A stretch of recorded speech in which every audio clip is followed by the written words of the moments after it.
É isso que eu ia te perguntar. Um indivíduo hormonizado, ele tem maior capacidade de absorção de proteína? Não seria absorção, né? Seria, vamos falar assim, porque a absorção vai ocorrer no intestino. Então, a princípio, por hormonizado pro natural, não teria influência. Absorção a proteína é absorvida. A questão é o que o nosso corpo faz depois que essa proteína for absorvida. E aí, na mentalidade da galera, geralmente a proteína vai tudo pro músculo. E não é assim. Geralmente, dessa quantidade proteica que você absorve, vai ali uns 10, 15% pro músculo. O resto, o corpo tem que fazer muita coisa com proteína. Fazer proteínas transportadoras, proteínas do sistema imunológico, usar essa proteína até como fonte de energia, enfim.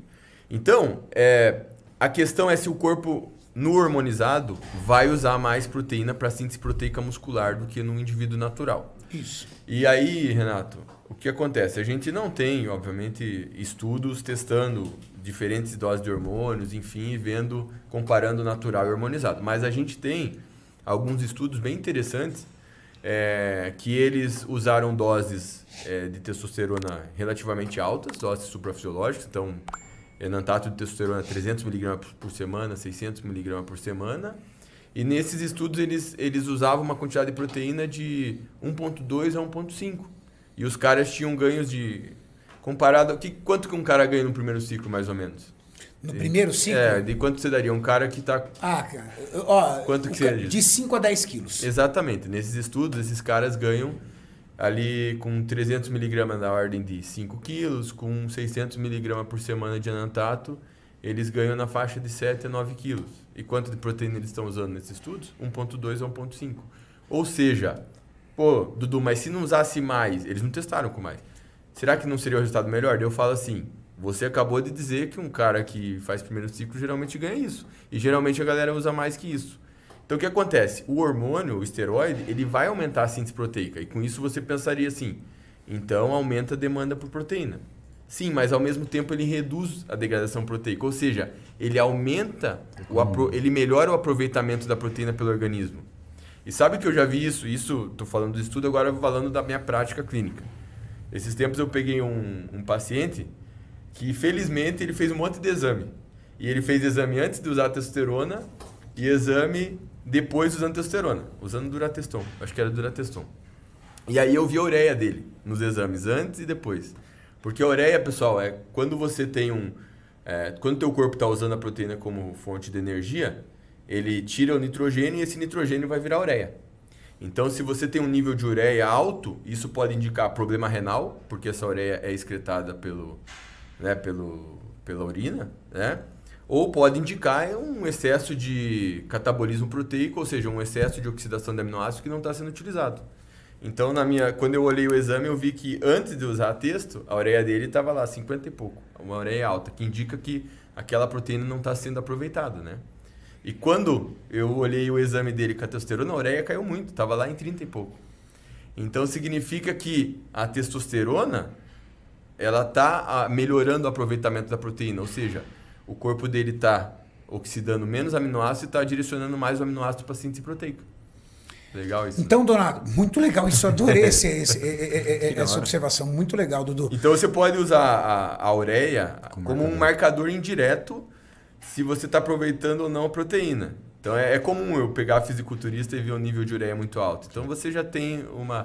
Um nível de ureia alto também pode começar a te preocupar com o rim, porque você está sobrecarregando o rim, né?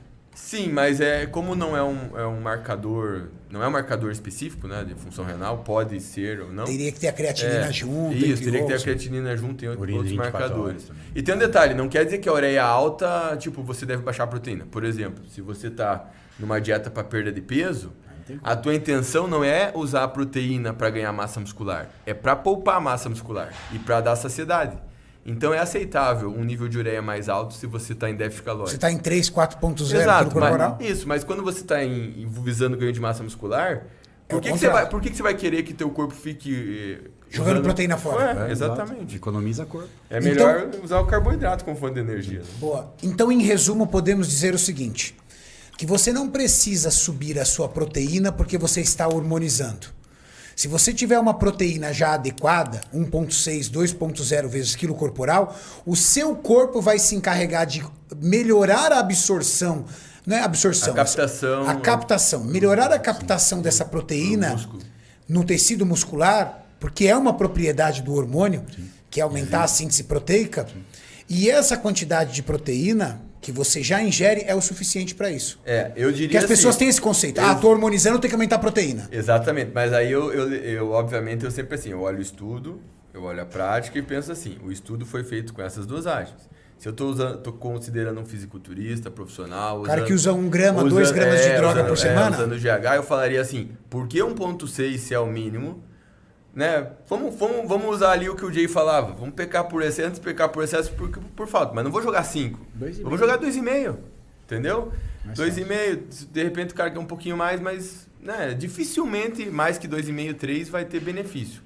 Mas eu acho que num cara ali que está usando mais hormônio, sim, faz mais sentido usar mais de 2. Né? Quem a gente pega paciente no consultório... Então, aí pessoal...